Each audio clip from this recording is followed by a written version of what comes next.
होमज्ञानतिमिरान्धस्य ज्ञानाञ्जनशलाकया चक्षुरुन्मिलितं येन तस्मै श्रीगुरुवे नमः। नमो विष्णुपादाय कृष्णप्रेष्ठाय भूतले श्रीमते भक्तिवेदान्तस्वामिनिति नामिने। नमस्ते सरस्वतीदेवे गौरवाणी प्रचारिणे निर्विशेष शून्यवादी पाश्चात्यदेशतारिणी। जय श्री कृष्ण चैतन्य प्रभु नित्यानंद श्री अद्वैत गदाधर श्रीवासादि गौरभक्तवृंद। हरे कृष्णा कृष्ण कृष्ण हरे हरे, हरे राम राम राम हरे हरे। ಹರೇ ಕೃಷ್ಣ. ಎಲ್ಲಿಗೂ ಆತ್ಮೀಯ ಸ್ವಾಗತ. ಭಗವದ್ಗೀತಾ ಯಥಾರೂಪ ಅಧ್ಯಾಯ 8 ಶ್ಲೋಕ 23. ಯತ್ರ ಕಾಲೇ ತು ಆವೃತ್ತಿಂ ಚೈವ ಯೋಗಿನಃ ಪ್ರಯಾತ ಯಾಂತಿ ತಂ ಕಾಲಂ ವಕ್ಷ್ಯಾಮಿ ಭರತರ್ಷಭ. ಅನುವಾದ: ಭರತವಂಶದಲ್ಲಿ ಶ್ರೇಷ್ಠನಾದ ಅರ್ಜುನನೇ, ಯೋಗಿಯು ಈ ಜಗತ್ತನ್ನು ಯಾವ ಸಮಯದಲ್ಲಿ ಬಿಟ್ಟರೆ ಹಿಂದಕ್ಕೆ ಬರುತ್ತಾನೆ ಅಥವಾ ಬರುವುದಿಲ್ಲ ಎನ್ನುವುದನ್ನು ಈಗ ವಿವರಿಸುತ್ತೇನೆ. ಭಾವಾರ್ಥ: ಸಂಪೂರ್ಣವಾಗಿ ಭಗವಂತನಿಗೆ ಶರಣಾಗತರಾದ ಪರಮಪ್ರಭುವಿನ ಪರಿಶುದ್ಧ ಭಕ್ತರು ತಮ್ಮ ದೇಹಗಳನ್ನು ಯಾವಾಗ ಹೇಗೆ ತ್ಯಜಿಸುತ್ತೇವೆ ಎಂದು ಚಿಂತಿಸುವುದೇ ಇಲ್ಲ. ಅವರು ಎಲ್ಲವನ್ನು ಕೃಷ್ಣನ ಕೈಗಳಿಗೆ ಒಪ್ಪಿಸಿದ್ದಾರೆ. ಆದುದರಿಂದ ಸುಲಭವಾಗಿ ಸಂತಸದಿಂದ ಭಗವದ್ಧಾಮಕ್ಕೆ ಹಿಂದಿರುಗುತ್ತಾರೆ. ಆದರೆ ಪರಿಶುದ್ಧ ಭಕ್ತರಾಗಿಲ್ಲದ ಕರ್ಮಯೋಗ, ಜ್ಞಾನಯೋಗ ಮತ್ತು ಹಠಯೋಗಗಳಂತಹ ಸಾಧನಗಳನ್ನು ಅವಲಂಬಿಸಿದವರು ದೇಹವನ್ನು ಸೂಕ್ತವಾದ ಸಮಯದಲ್ಲಿ ತ್ಯಜಿಸಬೇಕು. ಆ ಮೂಲಕ ಜನನ ಮರಣಗಳ ಲೋಕಕ್ಕೆ ಹಿಂದಿರುಗುತ್ತಾರೆಯೇ ಇಲ್ಲವೇ ಎನ್ನುವುದನ್ನು ಖಚಿತ ಮಾಡಿಕೊಳ್ಳಬೇಕು. ಈ ಶ್ಲೋಕದಲ್ಲಿ ಭಗವಂತ ಹೇಳ್ತಾ ಇರ್ತಕ್ಕಂಥ ವಿಷಯ ಏನಂದರೆ, ಯೋಗಿಗಳು ಈ ಜಗತ್ತನ್ನು ಯಾವ ಸಮಯದಲ್ಲಿ ಬಿಟ್ಟರೆ ಹಿಂದಕ್ಕೆ ಬರ್ತಾರೆ ಅಥವಾ ಬರೋದಿಲ್ಲ ಅನ್ನೋದನ್ನು ಈ ಶ್ಲೋಕದಲ್ಲಿ ತಾತ್ಪರ್ಯ, ಅಂದರೆ ಈ ಶ್ಲೋಕದ ವಿಷಯ ಹೇಳ್ತಾ ಇದ್ದಾನೆ. ನಂತರ ಮುಂದಿನ ಶ್ಲೋಕದಲ್ಲಿ ಅವರ ಸ್ಥಿತಿ ಹೇಗಿರುತ್ತೆ ಅಂದರೆ, ಹಗಲಿನ ಸಮಯದಲ್ಲಿ ದೇಹ ತ್ಯಾಗ ಮಾಡಿದ್ರೆ ಏನಾಗುತ್ತೆ, ರಾತ್ರಿ ಸಮಯದಲ್ಲಿ ದೇಹ ತ್ಯಾಗ ಮಾಡಿದ್ರೆ ಏನಾಗುತ್ತೆ ಅನ್ನೋದನ್ನು ಮುಂದಿನ ಶ್ಲೋಕಗಳಲ್ಲಿ ವರ್ಣನೆ ಮಾಡ್ತಾನೆ ಭಗವಂತ. ಆದರೆ ಈ ಶ್ಲೋಕಕ್ಕೆ ಭಾವಾರ್ಥವಾಗಿ ಪ್ರಭುಪಾದರು ಕೊಟ್ಟಿರ್ತಕ್ಕಂಥ ವಿಷಯನ ನಾವು ಇಲ್ಲಿ ಚರ್ಚೆ ಮಾಡಬೇಕಾಗಿರ್ತಕ್ಕಂಥದ್ದು ಬಹಳ ಮುಖ್ಯವಾದದ್ದು.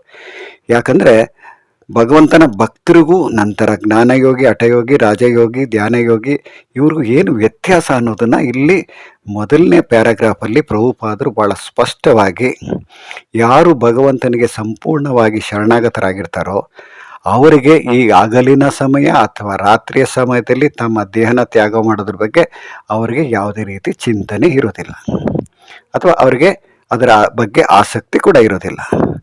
ಅದು ಹೇಗೆ ಅನ್ನೋದಾದರೆ, ಭಗವಂತನ ಭಕ್ತರು ಏನು ಮಾಡಿರ್ತಾರೆ, ಪ್ರತಿಯೊಂದನ್ನು ಭಗವಂತನಿಗೆ ಸಮರ್ಪಣೆ ಮಾಡಿರ್ತಾರೆ. ಅದನ್ನು ಇಲ್ಲಿ ಹೇಳ್ತಾ ಇದ್ದಾರೆ ಪ್ರಭುಪಾದರು. ಅವರು ಎಲ್ಲವನ್ನು ಕೃಷ್ಣನ ಕೈಗಳಿಗೆ ಒಪ್ಪಿಸಿದ್ದಾರೆ. ಅಂದರೆ ನಮಗಿರ್ತಕ್ಕಂಥ ಸ್ವಾತಂತ್ರ್ಯ, ಆ ಸ್ವಾತಂತ್ರ್ಯನ ಅವರು ಭಗವಂತನಿಗೆ ಕೊಟ್ಟಿರ್ತಾರೆ. ಅಂದರೆ ಸಾಮಾನ್ಯವಾಗಿ ನಾವು ಗುರುಗಳ ಆಶ್ರಯ ಪಡೆಯುವಾಗ ಗುರುಗಳು ಹೇಳಿದ್ದನ್ನು ನಾವು ಕೇಳಬೇಕು. ಅಂದರೆ ಶಿಷ್ಯ ಗುರುವಿಗೆ ಶರಣಾಗತರಾಗ್ತಾರೆ. ಅಂದರೆ ಶರಣಾಗತರಾಗೋದೇ ಶಿಷ್ಯನ ಮುಖ್ಯವಾದ ಕೆಲಸ ಆಗಿರುತ್ತೆ. ಅದೇ ರೀತಿ ಭಗವದ್ಗೀತೆಯಲ್ಲಿ ಕೂಡ ಭಗವಂತ ಪ್ರತಿಯೊಬ್ಬರಿಗೂ ನನಗೆ ಶರಣಾಗತರಾಗಿ ಅಂತ 18ನೇ ಅಧ್ಯಾಯದಲ್ಲಿ ವರ್ಣನೆ ಮಾಡ್ತಾನೆ. ಅಂದರೆ ಭಗವದ್ಗೀತೆಯ ಸಾರಾಂಶ ಏನು ಅಂತ ಯಾರನ್ನೇ ಕೇಳಿದ್ರು ಕೂಡ ಒಂದು ಲೈನಲ್ಲಿ, ಅಂದರೆ ಒಂದು ಸಾಲಿನಲ್ಲಿ ಉತ್ತರ ಕೊಡಿ ಅಂತ ಪ್ರಶ್ನೆ ಮಾಡಿದಾಗ ಪ್ರತಿಯೊಬ್ಬರು ಅದರಲ್ಲೂ ಮುಖ್ಯವಾಗಿ ಯಾರು ಭಗವದ್ಗೀತೆಯನ್ನು ಅಧ್ಯಯನ ಮಾಡಿರ್ತಾರೋ ಅವರು ಹೇಳ್ತಕ್ಕಂಥ ಶ್ಲೋಕ, ಸರ್ವಧರ್ಮಾನ್ ಪರಿತ್ಯಜ್ಯ ಮಾಮೇಕಂ ಶರಣಂ ವ್ರಜ ಅಂತ ಭಗವಂತ ಭಗವದ್ಗೀತೆಯ ಮೂಲ ಸಂದೇಶನ ಸಾರ್ತಾ ಇದ್ದಾನೆ ಅಂತ ಹೇಳ್ತಾರೆ. ಅದೇ ರೀತಿ ಭಗವಂತನ ಪರಿಶುದ್ಧ ಭಕ್ತರು ಏನು ಮಾಡ್ತಾ ಇದ್ದಾರೆ ಅಂದರೆ, ಏನು ಮಾಡಿರ್ತಾರೆ ಅಂದರೆ, ಅವರು ಭಗವಂತನಿಗೆ ಸಂಪೂರ್ಣವಾಗಿ ಶರಣಾಗತರಾಗಿರ್ತಾರೆ. ಶರಣಾಗತಿ ಆದರೆ ಭಗವಂತ ಏನು ಮಾಡ್ತಾನೆ, ಅಹಂ ತ್ವಾಂ ಸರ್ವ ಪಾಪೇಭ್ಯೋ ಮೋಕ್ಷ ಇಷ್ಯಾಮಿ ಮಾ ಶುಚ, ಅದನ್ನು ಭಗವದ್ಗೀತೆಯಲ್ಲೇ ಹೇಳಿದ್ದಾನೆ ಕೃಷ್ಣ. ಸೊ ಅವರು ಯಾವುದೇ ರೀತಿಯಲ್ಲೂ ಯೋಚನೆ ಮಾಡಬೇಕಾಗಿಲ್ಲ, ನಾನು ಸತ್ತ ನಂತರ, ಅಂದರೆ ಈ ದೇಹನ ತ್ಯಾಗ ಮಾಡಿದಾಗ ನಾನು ಎಲ್ಲಿ ಹೋಗ್ತೀನಿ, ನಾನು ಭಗವದ್ಧಾಮಕ್ಕೆ ಹೋಗ್ತೀನಿ. ಯಾಕಂದರೆ ನಾನು ಭಗವಂತನಿಗೆ ನಾನು ಸಂಪೂರ್ಣವಾಗಿ ಶರಣಾಗತನಾಗಿದ್ದೀನಿ ಅನ್ನೋ ವಿಶ್ವಾಸದಲ್ಲಿ ಇರ್ತಾರೆ ಅವರು. ಆದರೆ ಭಗವಂತನ ಪರಿಶುದ್ಧ ಭಕ್ತರಾಗಿಲ್ಲದೆ ಇರ್ತಕ್ಕಂಥವ್ರು, ಅಂದರೆ ಭಕ್ತಿ ಸೇವೆಯನ್ನು ಮಾಡದೇ ಇರ್ತಕ್ಕಂಥವರು, ಅವರು ಜ್ಞಾನಯೋಗಿಗಳಿರ್ಬೋದು, ಹಠಯೋಗಿಗಳಿರ್ಬೋದು, ಜ್ಞಾನಯೋಗಿಗಳಿರ್ಬೋದು, ಅವ್ರ ಬಗ್ಗೆ ಇಲ್ಲಿ ಏನು ವರ್ಣನೆ ಆಗ್ತಾ ಇದೆ ಅಂದರೆ, ಅವರು ತಮ್ಮ ದೇಹನ ತ್ಯಾಗ ಮಾಡಬೇಕಾದ್ರೆ ಸರಿಯಾದ ಸಮಯನ ನಿಗದಿ ಮಾಡ್ಕೊಂಡಿರಬೇಕು, ಅದು ಅವ್ರಿಗೆ ಹೇಳ್ತಾ ಇರ್ತಕ್ಕಂಥದ್ದು. ಆದರೆ ಇಲ್ಲಿ ಭಗವಂತನ ಪರಿಶುದ್ಧ ಭಕ್ತರಿಗೂ ನಂತರ ಹಠಯೋಗ, ಜ್ಞಾನಯೋಗ ಇದರಲ್ಲಿ ಇರ್ತಕ್ಕಂಥ ವ್ಯಕ್ತಿಗಳ ಬಗ್ಗೆ ಇಲ್ಲಿ ವರ್ಣನೆ ಮಾಡ್ತಾ ಇದ್ದಾನೆ.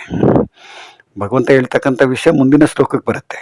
ಆದರೆ ಇಲ್ಲಿ ಪ್ರಭುಪಾದರು ಇಬ್ಬರು ವ್ಯತ್ಯಾಸ, ಅಂದರೆ ಪರಿಶುದ್ಧ ಭಕ್ತರಿಗೂ ಅಥವಾ ನಾರ್ಮಲ್ ಭಕ್ತರಿಗೆ, ಅನ್ನಾರ್ಮಲ್ ಅಂದರೆ ಜ್ಞಾನಯೋಗಿಗಳಿರ್ಬೋದು, ಹಠಯೋಗಿ ಇರ್ಬೋದು, ಅಷ್ಟಾಂಗ ಯೋಗ ಇರ್ಬೋದು, ಅಥವಾ ಕರ್ಮಯೋಗಿ ಇರ್ಬೋದು, ಆ ಯೋಗದಿಂದ ಅವರು ಭಗವಂತನ ಅರ್ಥ ಮಾಡ್ಕೊಳ್ಳೋದಕ್ಕೆ ಪ್ರಯತ್ನ ಮಾಡ್ತಾ ಇರ್ತಾರೆ. ಅಂಥವರು ದೇಹ ತ್ಯಾಗ ಮಾಡಬೇಕಾದ್ರೆ ಯಾವ ರೀತಿ ಅವರು ಸಮಯ ಸಂದರ್ಭನ ನೋಡ್ಕೋಬೇಕು ಅನ್ನೋದನ್ನು ಹೇಳ್ತಾ ಇದ್ದಾರೆ. ನಂತರ ಮುಂದಿನ ಭಾವಾರ್ಥದಲ್ಲಿ ಪ್ರಭುಪಾದರು ಯೋಗಿಯು ಪರಿಪೂರ್ಣನಾದರೆ ಈ ಐಕ ಜಗತ್ತನ್ನು ಬಿಡುವ ಕಾಲವನ್ನು, ಸನ್ನಿವೇಶವನ್ನು ಆರಿಸಿಕೊಳ್ಳಬಹುದು. ಆದರೆ ಆತನು ಅಷ್ಟು ಪ್ರವೀಣನಲ್ಲದಿದ್ದರೆ ಅಕಸ್ಮಾತ್ತಾಗಿ ಆತನು ಸೂಕ್ತವಾದ ಸಮಯದಲ್ಲಿ ಮರಣ ಹೊಂದುವುದನ್ನೇ ಅವನ ಯಶಸ್ಸು ಅವಲಂಬಿಸುತ್ತದೆ. ಮನುಷ್ಯನು ಮರಣ ಹೊಂದಿ ಮತ್ತೆ ಬಾರದಂತಾಗಬೇಕಾದರೆ ಮರಣಕ್ಕೆ ಸೂಕ್ತ ಸಮಯಗಳನ್ನು ಪ್ರಭುವು ಮುಂದಿನ ಶ್ಲೋಕದಲ್ಲಿ ವಿವರಿಸುತ್ತಾನೆ. ಆಚಾರ್ಯ ಬಲದೇವ ವಿದ್ಯಾಭೂಷಣರ ಅಭಿಪ್ರಾಯದಲ್ಲಿ ಇಲ್ಲಿ ಬಳಸಿರುವ ಕಾಲ ಎನ್ನುವ ಸಂಸ್ಕೃತ ಪದವು ಕಾಲದ ದೇವತೆಯನ್ನು ಸೂಚಿಸುತ್ತದೆ. ಇಲ್ಲಿಗೆ ಪ್ರಭುಪಾದರು ಮುಕ್ತಾಯ ಮಾಡ್ತಾರೆ ಭಾವಾರ್ಥನ. ಈ ವಿಷಯದಲ್ಲಿ ಅಂದರೆ ಈ ಭಾವಾರ್ಥದಲ್ಲಿ ಅಂದರೆ ಈಗ ನಾನು ಓದಿದ 2ನೇ ಪ್ಯಾರಾಗ್ರಾಫಲ್ಲಿ ಏನು ಹೇಳ್ತಾ ಇದ್ದಾರೆ ಅಂದರೆ, ಪ್ರಭುಪಾದರು ಪ್ರವೀಣತೆ ಬಗ್ಗೆ, ಅಂದರೆ ಪ್ರವೀಣರಾಗಿದ್ದರೆ ಅವರು ಅಷ್ಟಾಂಗ ಯೋಗ ಇರ್ಬೋದು, ಜ್ಞಾನಯೋಗದಲ್ಲಿ ಇರ್ಬೋದು, ಅಥವಾ ಕರ್ಮಯೋಗದಲ್ಲಿ ಇರ್ಬೋದು, ಅಂಥ ವ್ಯಕ್ತಿಗಳು ದೇಹನ ತ್ಯಾಗ ಮಾಡಬೇಕಾದ್ರೆ ಸರಿಯಾದ ಸಮಯನ ಅವರು ನಿಗದಿ ಮಾಡ್ಕೋಬೇಕು ಅನ್ನೋದನ್ನು ಇಲ್ಲಿ ತಿಳಿಸ್ತಾ ಇದ್ದಾರೆ. ಅಂದರೆ ಸರಿಯಾದ ಸಮಯ ಅಂತ ಹೇಳಿದಾಗ ನಮಗೆ ಕಾಲದ ಬಗ್ಗೆ, ಅದರಲ್ಲೂ ಮುಖ್ಯವಾಗಿ ಭಾವಾರ್ಥದ ಕೊನೆಯ ಸಾಲಿನಲ್ಲಿ ಕಾಲ ಎನ್ನುವ ಸಂಸ್ಕೃತ ಪದವು ಕಾಲದ ದೇವತೆಯನ್ನು ಸೂಚಿಸುತ್ತದೆ. ಇದು ಬಲದೇವ ವಿದ್ಯಾಭೂಷಣರ ಅಭಿಪ್ರಾಯ ಅಂತ ಇಲ್ಲಿ ಹೇಳಿದ್ದಾರೆ. ಅಂದರೆ ಶ್ರೀ ಬಲದೇವ ವಿದ್ಯಾಭೂಷಣರಿಗೋಸ್ಕರನೇ ಈ ಭಗವದ್ಗೀತೆಯನ್ನು ಅರ್ಪಣೆ ಮಾಡಿದ್ದಾರೆ ಭಕ್ತಿ ವೇದಾಂತ ಸ್ವಾಮಿ ಪ್ರಭುಪಾದರು. ಯಾಕಂದರೆ ನೀವು ಮೊದಲನೇದಾಗಿ ಭಗವದ್ಗೀತೆ ಯಥಾರೂಪ ಪುಸ್ತಕನ ಕೊಂಡ್ಕೊಂಡಾಗ ಅದರಲ್ಲಿ ಮೊದಲನೇ ಪುಟದಲ್ಲಿ ಬರುತ್ತೆ ನಿಮಗೆ ಇದು ಯಾರಿಗೆ ಅರ್ಪಣೆ ಆಗಿದೆ ಅಂತ.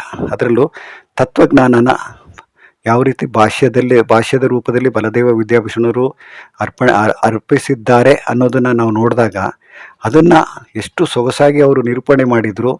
ಸೊ ಆ ರೀತಿ ಕಾವ್ಯವನ್ನು ರಚನೆ ಮಾಡಿರ್ತಕ್ಕಂಥ ಬಲದೇವ ವಿದ್ಯಾಭೂಷಣರಿಗೆ ಪ್ರಭುಪಾದರು ಈ ಭಗವದ್ಗೀತೆಯನ್ನು ಅರ್ಪಿತವನ್ನಾಗಿ ಮಾಡಿದ್ದೀನಿ ಅಂತ ಇಲ್ಲಿ ನಮಗೆ ಪುಸ್ತಕದಲ್ಲಿ ನಮಗೆ ಕಾಣಿಸುತ್ತೆ.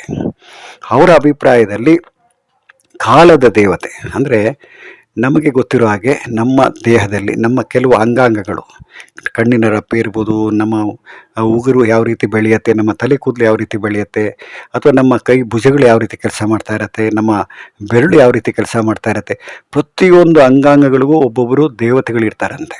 ಅದು ಭಗವಂತ ಅವರಿಗೆ ಕೊಟ್ಟಿರ್ತಕ್ಕಂಥ ಕೆಲಸ. ಆ ದೇವತೆಗಳ ಅನುಗ್ರಹ ಇಲ್ಲದೆ ಹೋದರೆ ನಮ್ಮ ಪ್ರತಿಯೊಂದು ಅಂಗಾಂಗಗಳು ಸರಿಯಾದ ರೀತಿಯಲ್ಲಿ ಕೆಲಸ ಮಾಡೋದಿಲ್ಲ. ನಾವು ತಗೊಂಡಂತಕ್ಕಂಥ ಆಹಾರ ಅಂದರೆ ನಾವು ಏನನ್ನ ಆಹಾರ ಸ್ವೀಕಾರ ಮಾಡಿರ್ತೀವಿ ಅದು ಜೀರ್ಣ ಆಗಿ ಹೊರಗಡೆ ಹೋಗ್ಬೇಕಾದ್ರೂ ಕೂಡ ಅದಕ್ಕೊಬ್ಬರು ಮಿತ್ರ ಅನ್ನೋ ದೇವತೆ ಇದ್ದಾನಂತೆ. ಆ ದೇವತೆ ಪರ್ಮಿಷನ್ ಕೊಟ್ಟರೆ ನಮ್ಮ ದೇಹದಲ್ಲಿ ಹೊರಗಡೆ ಹೋಗ್ತಕ್ಕಂಥ ವ್ಯಾಜ್ಯ ಪದಾರ್ಥಗಳು ಅಥವಾ ವೇಸ್ಟ್ ಪದಾರ್ಥಗಳು ಹೊರಗಡೆ ಹೋಗೋದಕ್ಕೆ ಆತ ಅನುವು ಮಾಡಿಕೊಟ್ರೆ ಮಾತ್ರ ಅದು ಹೊರಗಡೆ ಹೋಗುತ್ತಂತೆ. ಅದೇ ರೀತಿ ಪ್ರತಿಯೊಂದು ಅಂಗಾಂಗಗಳಿಗೆ ಒಬ್ಬೊಬ್ಬರು ದೇವತೆಗಳಿದ್ದಾರೆ ಅಂತ ಹೇಳಿದ್ರೆ ಭಗವಂತನ ಗೌರ್ಮೆಂಟ್ ಯಾವ ರೀತಿ ಇದ್ದೆ, ಭಗವಂತನ ಕಾರ್ಯ ಯಾವ ರೀತಿ ನಡೀತಾ ಇದೆ ಅಂದರೆ ನಮಗೆ ಒಂದು ರೀತಿಯಲ್ಲಿ ಆಶ್ಚರ್ಯನೇ ಆಗುತ್ತೆ. ಯಾಕಂದರೆ ನಮ್ಮ ದೇಹದಲ್ಲಿ ಎಷ್ಟೊಂದು ರಂಧ್ರಗಳಿದೆ, ಎಷ್ಟೊಂದು ಯಾವ್ಯಾವ ರೀತಿಯಲ್ಲಿ ಅಂಗಾಂಗಗಳು ಕೆಲಸ ಮಾಡ್ತಾ ಇದೆ ಅನ್ನೋದನ್ನು ನಮಗೆ ಒಂದು ರೀತಿ ಅಚ್ಚರಿ ಆಗುತ್ತೆ. ಆದರೆ ನಮಗೆ ಮುಖ್ಯವಾಗಿ ಇಲ್ಲಿ ಕಾಲನ ಕೂಡ ತೀರ್ಮಾನ ಮಾಡೋದಕ್ಕೆ ಒಬ್ಬರು ದೇವತೆ ಇದ್ದಾರೆ ಅನ್ನೋದನ್ನು ನಾವು ಅರ್ಥ ಮಾಡಿಕೊಂಡಾಗ, ಅದರಲ್ಲೂ ಮುಖ್ಯವಾಗಿ ಮುಂದಿನ ಶ್ಲೋಕಗಳಲ್ಲಿ ಭಗವಂತ ಹಗಲಿನ ಸಮಯದಲ್ಲಿ ದೇಹನ ತ್ಯಾಗ ಮಾಡಿದ್ರೆ ಏನಾಗ್ತೀವಿ, ನಂತರ ರಾತ್ರಿ ಸಮಯದಲ್ಲಿ ದೇಹನ ತ್ಯಾಗ ಮಾಡಿದ್ರೆ ಎಲ್ಲಿಗೆ ಹೋಗ್ತೀವಿ ಅನ್ನೋದನ್ನು ವರ್ಣನೆ ಮಾಡ್ತಾನೆ. ಅದಕ್ಕೂ ಮುಖ್ಯವಾಗಿ ಇಲ್ಲಿ ಪ್ರಭುಪಾದರು ನಮಗೆ ಪರಿಶುದ್ಧ ಭಕ್ತರು, ನಂತರ ಆರ್ಡಿನರಿ ಭಕ್ತರು, ಅಂದರೆ ಜ್ಞಾನಯೋಗಿಗಳಿರ್ಬೋದು, ಹಠಯೋಗಿಗಳಿರ್ಬೋದು, ಅಷ್ಟಾಂಗ ಯೋಗದಲ್ಲಿ ಭಗವಂತನ ಸಾಕ್ಷಾತ್ಕಾರ ಮಾಡ್ಕೊಳ್ಳೋದಕ್ಕೆ ಪ್ರಯತ್ನ ಮಾಡ್ತಾ ಇರ್ತಕ್ಕಂಥ ವ್ಯಕ್ತಿಗಳಿರ್ಬೋದು. ಇವರಿಬ್ಬರ ನಡುವೆ ವ್ಯತ್ಯಾಸ ಏನು, ನಂತರ ಕಾಲದ ದೇವತೆ ಯಾವ ರೀತಿ ಕಾರ್ಯನಿರ್ವಹಿಸುತ್ತೆ, ಅದರಲ್ಲೂ ಮುಖ್ಯವಾಗಿ ನಮಗೆ ಕಾಲನ ನಮ್ಮ ಕೈಲಿ ಯಾರ ಕೈಲೂ ಕಾಲನ ಸ್ಟಾಪ್ ಮಾಡೋದಕ್ಕಾಗೋದಿಲ್ಲ. ಅದಕ್ಕೆ ಕಾಲ ಎಲ್ಲನೂ ತೋರಿಸುತ್ತೆ ಅಂತ ಹೇಳ್ತಾರೆ ಸಾಮಾನ್ಯವಾಗಿ. ಕಾಲ ಬಂದಾಗ ಏನೇನಾಗತ್ತೆ ಗೊತ್ತಾಗೋದಿಲ್ಲ ಅಂತೆಲ್ಲ ಜನ ಮಾತಾಡ್ತಾ ಇರ್ತಾರೆ. ಆ ಕಾಲ ಅನ್ನೋದು ಕೂಡ ಭಗವಂತನ ಪ್ರತಿನಿಧಿ. ಅದಕ್ಕೆ ಇಲ್ಲಿ ವಿದ್ಯಾಭೂಷಣ ಅವರು ಏನು ಹೇಳ್ತಾ ಇದ್ದಾರೆ ಅಂದರೆ ಕಾಲಕ್ಕೆ ಒಂದು ಕಾಲದ ದೇವತೆ ಅಂತ ಹೇಳ್ತಾ ಇದ್ದಾರೆ. ಸೊ ಕಾಲದ ದೇವತೆ ಯಾವ ರೀತಿ ಕೆಲಸ ಮಾಡ್ತಾ ಇದೆ ಅದು ನಮಗೆ ಅರ್ಥನೂ ಆಗೋದಿಲ್ಲ. ಆದರೆ ಕಾಲ ಏನಪ್ಪ ಅಂದರೆ ನಮಗೆ ಗೊತ್ತಿಲ್ಲದಂಗೆ ನಮ್ಮ ಆಯಸ್ಸನ್ನು ಕ್ಷೀಣ ಮಾಡ್ತಾ ಹೋಗ್ತಾ ಇದ್ದಾರೆ. ಅದರಲ್ಲೂ ನಾವು ಯಾರನ್ನಾರು ಮಾತಾಡಿಸಿದಾಗ ನಾವು ಕೇಳ್ತೀವಿ, ಅವು ಓಲ್ಡ್ ಆರ್ ಯು ಅಂತ ಕೇಳ್ತೀವಿ, ಎಷ್ಟು ವರ್ಷ ಆಯಿತು ನಿಮಗೆ ಅಂತ. ಅವರು ತಕ್ಷಣ ಉತ್ತರ ಕೊಡ್ತಾರೆ, ನನಗೆ 25 ಅಂದರೆ. ಆಗ ನಾವು ಅವ್ರಿಗೆ ಫಿಲಾಸಫಿ ಬಗ್ಗೆ ಮಾತಾಡೋದಾದರೆ 25 ವರ್ಷ ಆಗಲಿ ನೀವು ಸತ್ತೋಗಿದ್ದೀರಾ, ಇನ್ನು ಉಳಿದಿರ್ತಕ್ಕಂಥ ಆಯಸ್ಸು ಇಷ್ಟಿದೆ ಅಂತ ಹೇಳಿದ್ರೆ ಅವ್ರಿಗೆ ತಕ್ಷಣ ಕೋಪ ಬಂದ್ಬಿಡುತ್ತೆ. ಆದರೆ ಪ್ರತಿ ಕ್ಷಣ ನಾವು ಸಾಯ್ತಾ ಇರ್ತೀವಿ, ಅಂದರೆ ಈ ದೇಹ ಕ್ಷೀಣ ಆಗ್ತಾ ಹೋಗುತ್ತೆ. ಅದಕ್ಕೆ ಕಾಲದ ದೇವತೆ ಆ ಕಾರ್ಯನ ಮಾಡ್ತಾ ಇರತ್ತೆ. ನಂತರ ನಾವು ಮುಂದಿನ ಶ್ಲೋಕದಲ್ಲಿ ಭಗವಂತ ಹೇಳ್ತಕ್ಕಂಥ ಉತ್ತರಾಯಣ ಇರ್ಬೋದು, ದಕ್ಷಿಣಾಯನ ಇರ್ಬೋದು, ಹಗಲಿನ ಸಮಯ ಇರ್ಬೋದು, ರಾತ್ರಿ ಸಮಯದಲ್ಲಿ ಯಾವ ರೀತಿ ನಮ್ಮ ದೇಹ ತ್ಯಾಗ ಮಾಡಿದ್ರೆ ಎಲ್ಲಿ ಹೋಗ್ತೀವಿ ಅನ್ನೋದನ್ನು ನಾವು ನಾಳೆ ಚರ್ಚೆ ಮಾಡೋಣ. ಹರೇ ಕೃಷ್ಣ.